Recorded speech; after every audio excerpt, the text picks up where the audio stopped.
বিজেপির প্রার্থিত্ব লাভের হ্যাট্রিক বিধায়ক বিজয় মালাকারের, আনন্দে উদ্বেলিত রামকৃষ্ণনগর। তৃতীয়বার বিজেপির প্রার্থিত্ব পেয়ে সমষ্টিতে ফিরে রাজকীয় সংবর্ধনায় ভাসলেন বিধায়ক বিজয় মালাকার। রামকৃষ্ণনগরে পা রাখতেই দলীয় কর্মী সমর্থক মহলে বাঁধ ভাঙা উচ্ছ্বাস। আবেগ আপ্লুত বিধায়ক। নানা প্রতিকূলতার মধ্য দিয়ে অশুভ শক্তিকে জয় করে তৃতীয়বারের জন্য রামকৃষ্ণনগর বিধানসভা কেন্দ্র থেকে ক্ষমতাসীন বিজেপির প্রার্থিত্ব পেলেন বিধায়ক বিজয় মালাকার। কয়েকদিন থেকে ভারতীয় জনতা পার্টি দলের কার্যকর্তা সহ কর্মী সমর্থকদের মনে এক চিন্তার ভাঁজ ছিল, কিন্তু সেই চিন্তা দূর করে দিলেন ভারতীয় জনতা পার্টি দলের সংসদীয় বোর্ডের বরিষ্ঠ কার্যকর্তারা। দলীয় প্রার্থিত্ব লাভের হ্যাট্রিক করে এবার বিধায়ক হওয়ার হ্যাট্রিক বিজয় মালাকারের। দলীয় প্রার্থিত্ব লাভ করে বিজয় মালাকার আজ রামকৃষ্ণনগর সমষ্টিতে পা রাখার পর উৎসবের আনন্দে মেতে ওঠেন সমষ্টির 3 মণ্ডলের কার্যকর্তা সহ যুব মোর্চার কর্মকর্তারা। সমষ্টির বিধায়ক তথা বিজেপি প্রার্থী বিজয় মালাকারকে এক বিশাল বাইক র্যালি করে স্বাগত জানিয়ে ঘোড়ামারা থেকে দলীয় কার্যালয়ে পৌঁছান দলীয় কার্যকর্তা সহ যুব মোর্চার কর্মকর্তা সহ তার সমর্থকরা। বিধায়কের বিশাল স্বাগতীয় মিছিল সমাপ্ত হয় সমষ্টির রংপুরে। ঘোড়ামারা থেকে রংপুর পর্যন্ত স্থানে স্থানে সাধারণ মানুষরা বিজেপি প্রার্থী বিজয় মালাকারকে উষ্ণ সংবর্ধনা জানান। ভোটের আগেই জনজোয়ারে ভেসে আবেগ আপ্লুত বিধায়ক বিজয় মালাকার রামকৃষ্ণনগরবাসীর কৃতজ্ঞতা জানিয়ে বলেন যে তিনি রামকৃষ্ণনগরবাসীর মন জয় করতে সক্ষম হয়েছেন, তা প্রমাণ করছে মানুষের এই বাঁধ ভাঙা উচ্ছ্বাস।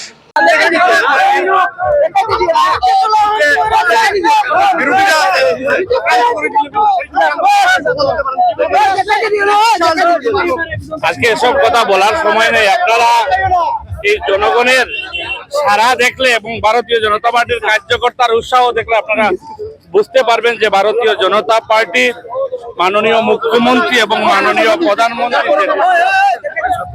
নিয়েছেন। আজকের এই ভারতীয় জনতা পার্টির রামকৃষ্ণনগরের মন্ডলের প্রতিজন কার্যকর্তাকে আমি আমার অন্তরের অন্তঃস্থলের ধন্যবাদ এবং কৃতজ্ঞতা জানাচ্ছি, এবং বিশেষ করে এই রামকৃষ্ণনগর নতুন রামকৃষ্ণনগর সমষ্টির দেবতুল্য ভোটার থেকে আমার নমস্কার এবং প্রণাম জানাচ্ছি। আজকের যে এই যে সবাই রাস্তায় বেরিয়ে এসে আমাকে ওনারা যে স্বাগতম জানাচ্ছেন এবং ওয়েলকাম জানাচ্ছেন, তার জন্য আমি আমার অন্তরের অন্তঃস্থল থেকে আমি ধন্যবাদ এবং কৃতজ্ঞতা জানাচ্ছি।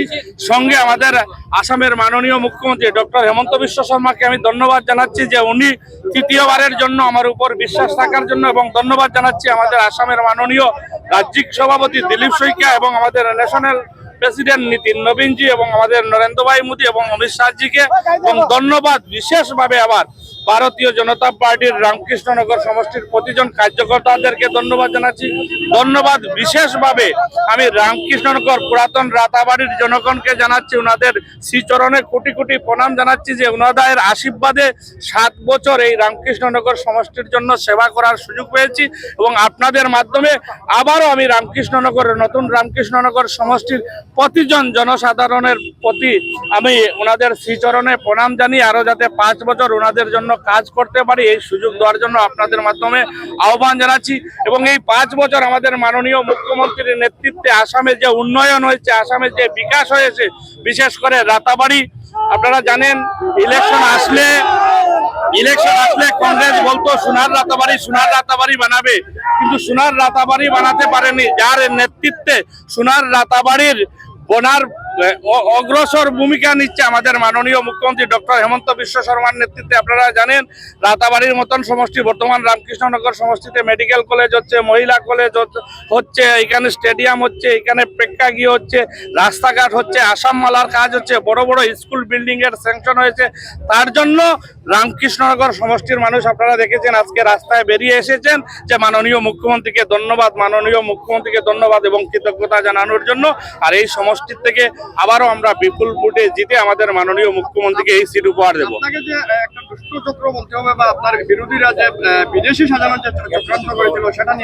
দেখেন ইলেকশন আসলে থাকে, আপনারা জানেন আমি 2 বার বিধায়ক হয়েছি, এবার আপনাদের আশীর্বাদে 3 বার বিধায়ক হব।